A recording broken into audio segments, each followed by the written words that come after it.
Recently મેં મારા school friends ઉપર એક પોએટ્રી લખી હતી. પોએટ્રી તો ના કહી શકાય, એક મેં લેટર લખ્યો હતો જેને હું રાઇમિંગ ખત લખું છું બિકોઝ મને ખત લખવાનો બહુ શોખ છે. તો આજનું ખત છે સ્કૂલના દોસ્તો ઉપર.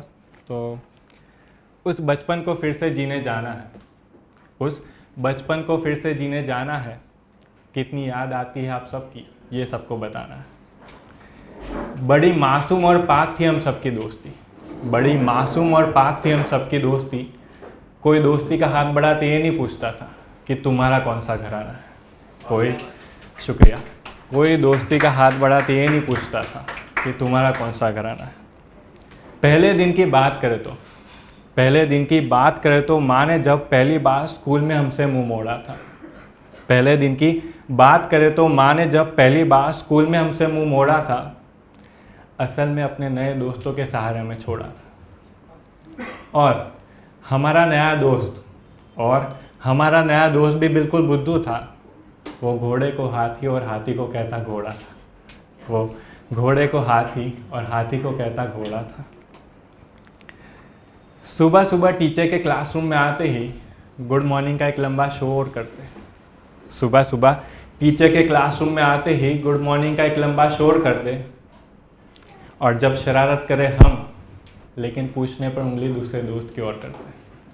और जब शरारत करें हम, लेकिन पूछने पर उंगली दूसरे दोस्त की ओर करते. टिफ़िन किसी का भी हो, अब ये रिसेस की बात है कि टिफ़िन किसी का भी हो, बराबर के हिस्सेदार रहे सब. टिफ़िन किसी का भी हो, बराबर के हिस्सेदार रहे सब. वो दिन भी क्या दिन थे, वो दिन भी क्या दिन थे जब होमवर्क ना करने पर घंटों क्लास के बाहर रहे सब.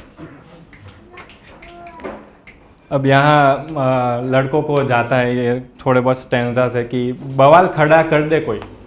अब थोड़ा झगड़ा तो होता ही है कि बवाल खड़ा कर दे कोई अगर हमसे, हमारे आगे भी हमारे अजीज़ का एक चौड़ा सीना है. बवाल खड़ा कर दे कोई अगर हमसे, हमारे आगे भी हमारे अजीज़ का एक चौड़ा सीना है. क्लास में कोई शातिर चाल चलते ही मन कहता तू तो बड़ा कमीना है. क्लास में कोई शातिर चाल चलते ही मन कहता तू तो बड़ा कमीना है. और आगे है कि अब दिवाली का महीना है कि दिवाली होमवर्क हम धीरे धीरे ही करेंगे. दिवाली होमवर्क हम धीरे धीरे ही करेंगे. जनाब ज़रा समझिए दिवाली का महीना है. जनाब ज़रा समझिए दिवाली का महीना है. और अगर कोई खूबसूरत लड़की केडी भाई आ तमने जाए थे बराबर. और अगर कोई खूबसूरत लड़की स्कूल में दाखिला ले ले तो लड़कों में एक कानाफूसी ज़रूर होती. भाई ये कौन नई हसीना है. और अगर कोई खूबसूरत लड़की स्कूल में दाखिला ले ले तो लड़कों में एक कानाफूसी ज़रूर होती. भाई ये कौन नई हसीना है. हसीना से याद आया कि क्लास की लड़कियां भी बड़ी प्यारी थी. बात करने से कतराते थे लड़के, लेकिन आगे चलकर उनसे भी अच्छी यारी थी. हमें इम्तिहानों में पास करवाने में इनका भी एक हिस्सा था. यादों के पन्नों पर इनका भी एक अजीब किस्सा था. शरारत करने के मामले में ये भी अव्वल रहे. पर दोस्तों हकीकत में ना मिल पाए तो ना सही, मगर कोशिश ज़रूर करना कि एक दूसरे की यादों में हम मुकम्मल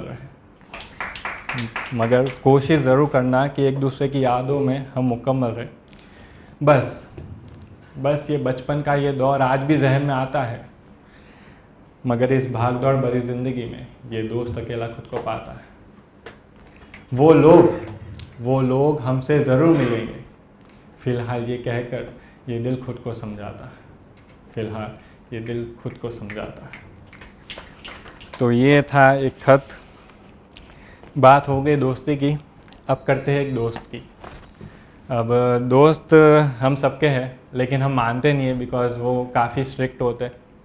जो घर हमारे साथ 24 घंटे बिताते हैं वो है हमारे पापा. तो वो कहते हैं कि यार मैं तेरा दोस्त हूँ, बट उनका जो गर्म मिजाज है वो हमें मानने नहीं देता. और 2 साल पहले मेरे फादर एक्सपायर हो गए, बट मैं कुछ बातें नहीं कह पाया.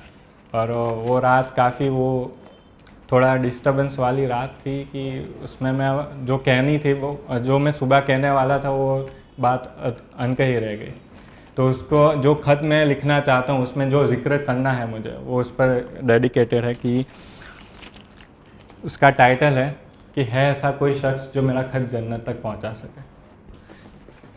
कि है ऐसा कोई शख्स जो मेरा खत जन्नत तक पहुँचा सके, जो कह ना सका उनको जीते जी, जो कह ना सका उनको जीते जी, अब उनके गुजरने के बाद मेरे दिल के राज बता सके। उनको दफनाने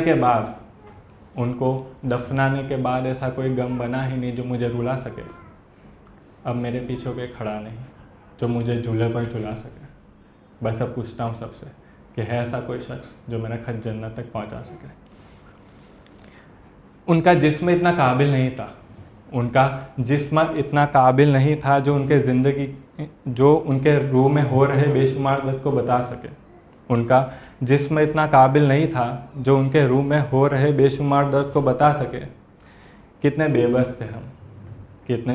बेबस थे हम कि उनके ज़िंदगी के आखिरी लम्हों में भी हम अपना प्यार ना जता सके।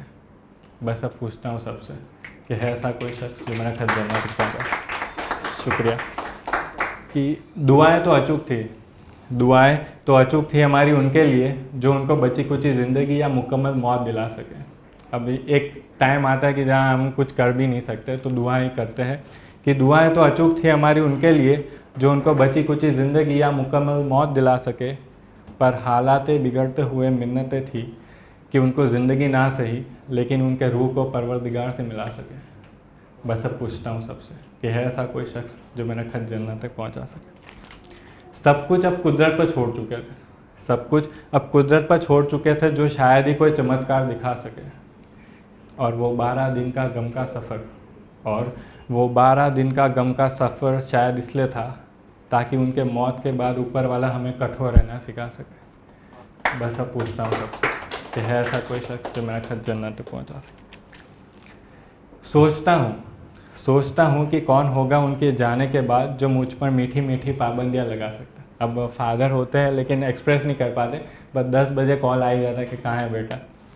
कि सोचता हूँ कि कौन होगा उनके जाने के बाद जो मुझ पर मीठी मीठी पाबंदियाँ लगा सके। और चाहता हूँ कि उस गम के सफ़र की शुरुआत से लेकर इस लिखावट तक सब कुछ एक झूठ निकले और पापा मुझे खुद थप्पड़ मार कर इस सपने से जगा सके। बस अब पूछता हूँ सबसे कि है ऐसा कोई शख्स जो मेरा खुद देना। तो ये रिलेट नहीं करती आज की थीम से, लेकिन पापा होते तो दोस्त ही है लेकिन हमें दिखता नहीं है। तो मेरी एक दरख्वास्त है आप सबसे कि अगर बात नहीं करते, नहीं बनती तो भी करो। उनके साथ 10 मिनट बिताओ, 20 मिनट बिताओ, उन्हें अच्छा लगेगा और तुम्हें भी, क्योंकि वो दुनिया देख चुके हैं और आपको भी दुनिया दिखाना चाहते हैं। बिकॉज़ उनके जाने के बाद आपको ही दुनिया से लड़ना है, जो भी है तो उसके बाद की रहेगी। तो अभी एटमॉस्फेयर काफ़ी दुखदाई हो गया है तो थोड़ा कॉमिक पे आते हैं। या हेलमेट कितने लोग पहनते हैं जब 2 व्हीलर करते हैं? सभी मोस्टली। तो उसके ऊपर ही था कि मैंने एक लेटर लिखा है हेलमेट से मैंने कुछ बातें की है कि कुछ इस तरह है कि तुझे लोग पहनते हैं तो सिर्फ अपने मतलब के लिए। तू लोगों के सिर पर रहकर दिल की धड़कन को बचाता है। कितना दुख होगा तुझे इस बात का कि तू ज़्यादातर गाड़ियों की डिक्की में खुद को पाता है। कुछ लोग होते हैं कि डिक्की में ही रखते। कमाल है लोगों को परवाह नहीं है खुद के जान की। माफ़ कीजिएगा कहने में थोड़ी भूल हो गई, शायद उन्हें परवाह नहीं है खुद के ख़ानदान की। उन्हें तो बस खुद की जुल्फ़ों को हवाओं में लहराना है। कुछ होते हैं कि हवा चाहिए, कुछ एसी वाला, कि उन्हें तो बस खुद के जुल्फ़ों को हवाओं में लहराना है। गुरूर मत कीजिएगा जनाब, क्योंकि हादसों को उन्हीं जुल्फ़ों पर आपका ही खून चढ़ाना है। और आम तौर पर तुझे ना पहनने पर घबराना चाहिए, लेकिन नहीं, दुनिया को तो हम स्टड है ये जो बतलाना है। कभी कभी वर्दी को देखकर तुझे सिर पर ओढ़ लेते हैं, और जिनके आसपास तू नहीं वहाँ वर्दी वाले आम आदमी की जेबें निचोड़ लेते। कैसे समझाऊँ इन ज़िद्दी लोगों को कि तुम उनकी ज़िंदगी में आए हो? क्या पता कल उनकी ज़िद की वजह से बढ़ाया मौत की तरफ उन्होंने कदम। मेरी ये बातें सुनने के बाद दुनिया के सब चेहरे तुझे बखूबी अपनाएंगे, लेकिन इंसान जो ठहरे कुछ दिन बाद मेरी ये बातों को अच्छे से भूलना है, ये कैसे भूल जाएंगे? आखिर में सब कुछ अनसुना हुआ और मेरे मुंह से फिर ये बात निकली कि तुझे लोग पहनते हैं तो सिर्फ और सिर्फ अपने मतलब के लिए। शुक्रिया।